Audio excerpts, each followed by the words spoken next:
Hello dear students, we are discussing the concept of gender justice, and in this process we are trying to understand what has been the status and position of women in Indian society over the years.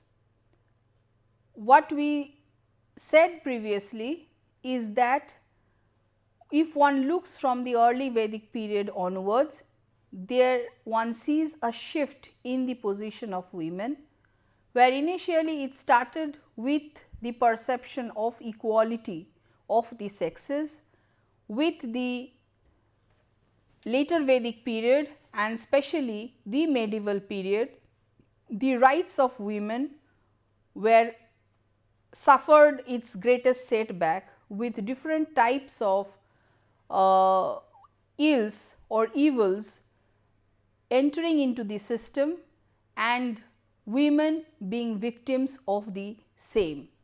So, therefore, different evils in the form of parda, in the form of sati, in the form of child marriage, in the form of female feticide, in the form of devdasi system entered into the Indian society, and in all of these women became the victims of the entire process. Men continued to enjoy the position of security, the position of superiority and dominance, and they went on to exercise their control and hold over the women class by subjugating them and by exposing them to different types of violations in the society. The position somewhat underwent a change with the coming of the British, and in newer forms the concept of equality, liberty came to be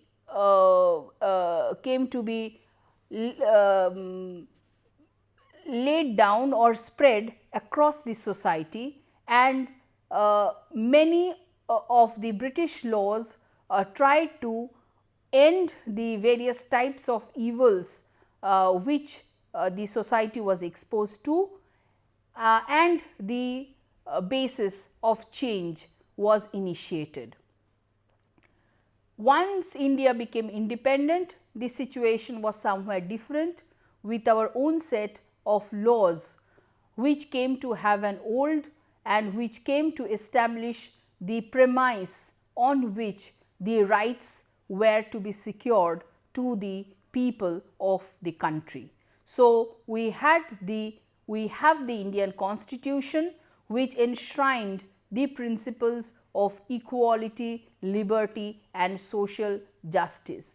So, the Constitution tried to lay down the framework on which equality of the sexes could be emphasized upon, elimination of all forms of discrimination against women, providing opportunities for women and ensuring that their interests are well protected by the law. So, there was this Committee on Status of Women which was set up in 1971 and which looked into the position of women in society and concluded that even though the rights and opportunities have been guaranteed by the Constitution, it is far from reality in terms of the achievements that we have, and much remains to be done in the entire process. Now, this status of women over the years have been constantly studied and analyzed, and we in every situation we have tried to understand what is actually the position of women. So, therefore, we may look into some of the facts and figures which are there. These facts and figures may vary to some extent, but these are largely some of the census and NSSO figures which are there and which go to show where does the women stand as of now. So, with regard to sex ratio or gender composition, we have 933 males as against 933 females as against 1000 males. With regard to literacy rates, it is 53.7% females as against 75.3% males. With regard to economic participation, it is 25% females as against 51% males. If one sees in that regard the main workers, you will find that mainly it is 76.7% males as against 23.3% females, and where it is the females, the majority employment is in rural areas in the cultivation and agricultural labor sector. In terms of health, if one looks into infant mortality, it is 39 for females and 42 for males, and the maternal mortality rate is 178 in 2010 and 2012. Similarly, one can look into the daily wages with males and females in the rural sector as well as urban sector. So, there also one sees a difference. It is 322 as against 201 in the rural sector. It is 469 as against 366 in the urban sector. For casual workers also there is a great difference both in the rural sector as well as in the urban sector. Just to have an understanding of the participation of women in decision making process, especially in the politics, you have 62 females elected in Lok Sabha, which makes it 11.4%, merely 11.4%, and in the Rajya Sabha it is 11.9% females. 8% is in state assemblies and 4% in state councils. In terms of participation in the judiciary, 2 out of 30 judges in the Supreme Court, 58 out of 609 judges in the High Court. Now, if one looks into these parameters, one can understand that whether equality is still a myth when it concerns women. So, if one sees the gender composition, there is a difference with regard to 933 females as against 1000 males. There is a difference which exists there, and that can probably be traced to the preference for the male child, which has a lot to do with regard to the number of females vis-a-vis males who are born in the society. A year ago there was a news report with regard to one village in a state in North India, where probably for 2 decades or more not a single girl child has been born.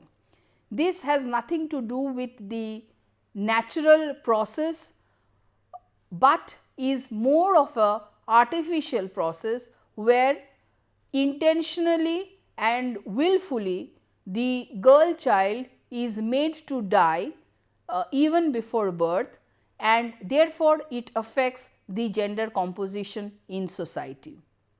With regard to literacy rates, where it has a reflection on the education and the educational opportunities given to males and females, there is a difference that we see, some 73% as against 53%. So, therefore, the number of males who are educated are much more than when it comes to females, and there is a difference which exists. In the economic employment opportunities, number of male workers are much higher than when it comes to female workers. And even if we have female workers which is very low, most of them are in the agricultural sector. So, it is the family and the land of the family which the woman is employed in, and she ends up in agricultural work in her own land. Other than that, in most of the situations she is a house worker, and housework is not really considered when it comes to considering the economic statistics with regard to women's work. So, that is an area which is absolutely neglected. With regard to wages which are given to males and females, we probably all know that there is an Equal Remuneration Act which speaks of equal remuneration to both men and women. There cannot be any difference or discrimination in this regard. But if one goes to view across sectors, one will find in every situation there is a difference which is there in the salary structure which exists for a man and a woman. So, somewhere a man is paid much more than a woman, and this statistics shows with regard to the casual workers and other workers that a difference does exist not only at the rural level, but also at the urban level. And to further emphasize on the position of inequality between men and women, one can look into the political participation, and another arena is the number of women in the judicial setup, which shows that how many women are there in positions of difference. And specifically in the political arena, there are very few number of women legislators as compared to male legislators, whether it is the Lok Sabha or it is the Rajya Sabha. The number is very poor with regard to the place of women which is there, and the representation of women in the judicial setup is equally pathetic in terms of very few judges over the last more than 50 years who have been women and the other ones. So, it is just 2 out of 30 or 58 out of 609. So, these are some of the statistics which go on to show the inferior position of women and in society, and therefore, establishes the fact that even after independence and 1950, when we had the Indian Constitution which established the principles of equality, liberty, justice, even after so many years, the concept of equality is still a far-fetched dream, and even though every day a strive is being made towards that effect, much needs to be done in order to bring the figures at par for both the males and the females. Now, another area through which one can actually understand the status of women is on the issue of violence. And in this issue of violence, I have just taken up, for example, few offences which are perpetrated against women, and in this issue, the few offences which have been taken are rape, kidnapping, abduction of women, dowry deaths, cruelty and assault.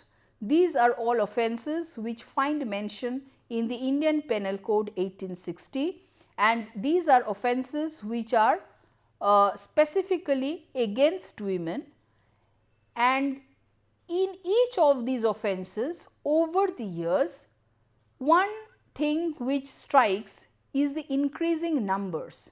In spite of several laws, several judicial decisions and several initiatives taken by the government to somewhere contain the rising violence against women in society.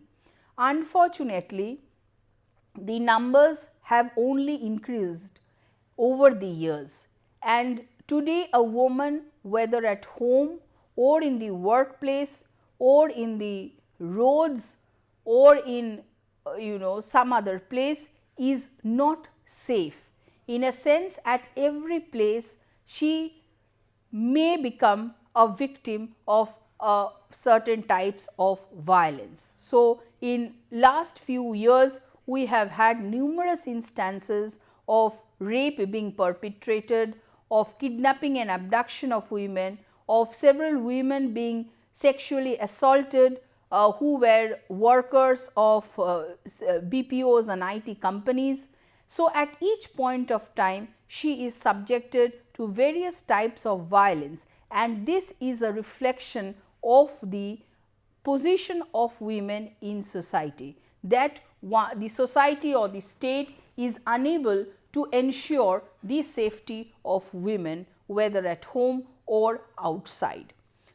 So, if we see the changing figures, the offence of rape over the years, it is just figures of 5 years from 2010 to 2014 has increased from somewhere 22,000 to 36,000. These are statistics of the National Crime Records Bureau, and therefore, they go to show that the instances have only increased across the country. Similarly, kidnapping and abduction of women has increased from 29,000 to as high as 57,000 instances.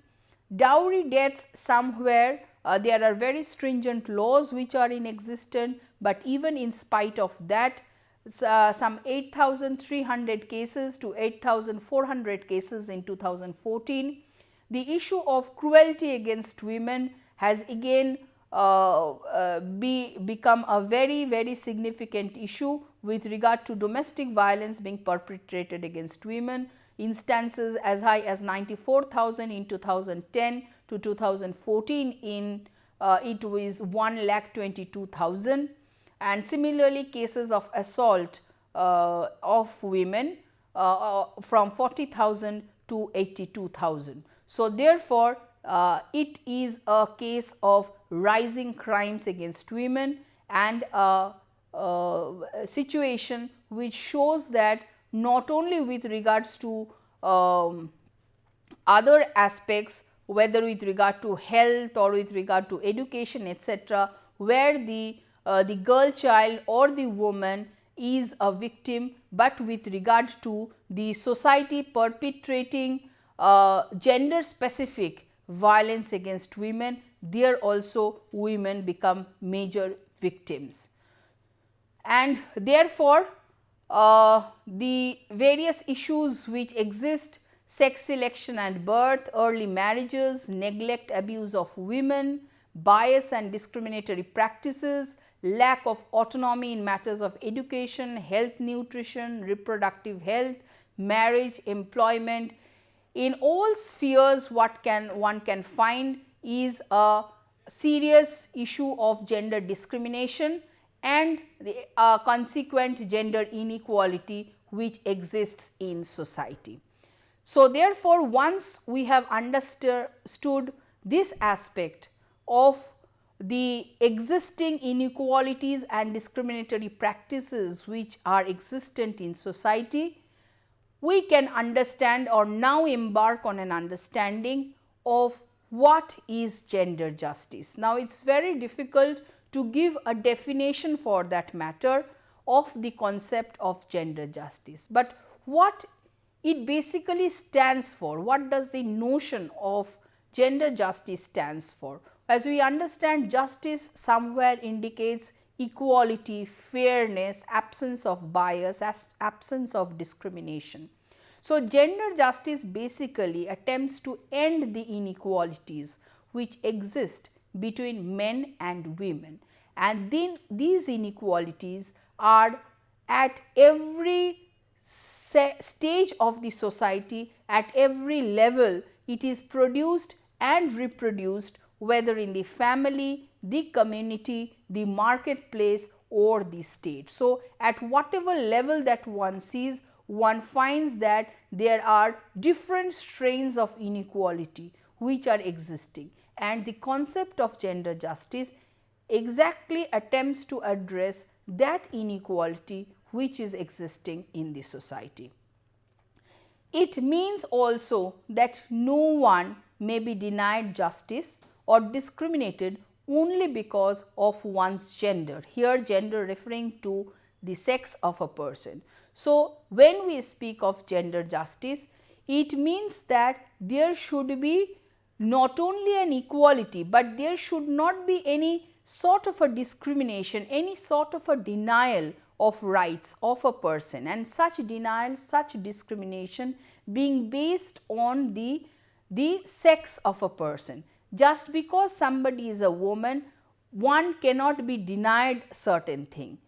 So, therefore, the concept of gender justice tries to hint or tries to establish this notion that such denial or such discrimination is bad, and it cannot be allowed in society. Now, it also requires that mainstream institutions, from justice to economic policy making, are accountable for tackling the injustice and discrimination that keep too many people or too many women poor and excluded. Now, therefore, this responsibility of ending the inequality or ending these discriminatory practices which are existing in society, the responsibility is with the state, and all institutions of the state must be able to tackle this problem which is there, and they must see that more and more women are a part of the process, and they are able to be influence decision making, and they are able to make impact in the rights domain when it comes to women. So, therefore, women who are excluded from the various institutional bodies which are there, decision making processes which are there, women should be a part of it,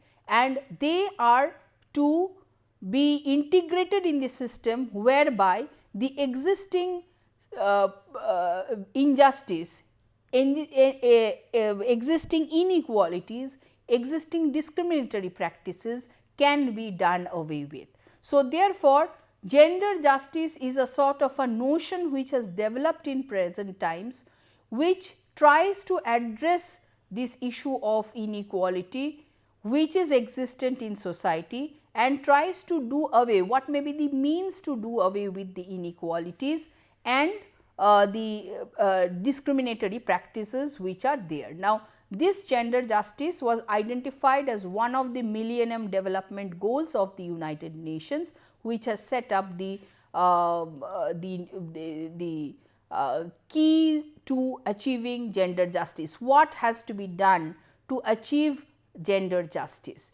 Now, it is more easily said than done that the inequality or the discriminatory practices are to be done away with. There should be no denial of rights or justice to women simply because or only on grounds of sex. It is something which over the years the state is only endeavors to fight against, and it has made some progress, though not entirely. So, in what manner, how can we achieve gender justice? What is the key as laid down by the United Nations? Now, what is to be understood that in the entire process, women has to be made a part of this entire process. She must be key in the decision making process, and it is the responsibility of the state to ensure that the rights of women are achieved, and to ensure that violence against women are somewhere stopped. So, therefore, some of the issues laid down by the United Nations involves expanding women friendly public services. Now, that means to meet women and girls' rights to education, health and food. Next, guaranteeing land and jobs for women, ensuring the right to decent livelihood through access to economic assets, increasing women's voice in decision making, full participation of women in society, starting from autonomy in the household to voice in all political processes at community, national and international levels, and ending violence against women and girls. Too many women and girls face such violence in daily life, which affects their opportunities and their mobility and denies them the rights. So, therefore, it is essential that the rights of women with regard to the key necessities of education, health and food must be upheld. Their right to decent livelihood must be upheld. They must be made a part of the decision making process, whereby their voices are heard in the entire process, their issues are perfectly addressed, and lastly the issues of violence against women and girls must be addressed.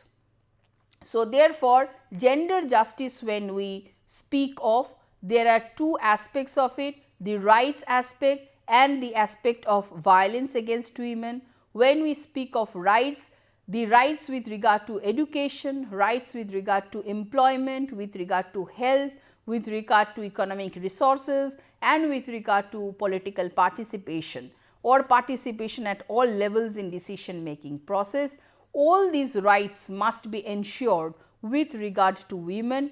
And when it comes to violence, gender specific violence somewhere must be curbed, or it is seen that women and girl children do not become increasingly victims of such violence. So, in the achievement of gender justice, it is essential to protect women against such violations, violations which happen in the family, which happen in the society with regard to the rights, as well as to protect women against different forms of violence which are perpetrated in society as a result of the existing societal norms, societal beliefs and values which are there.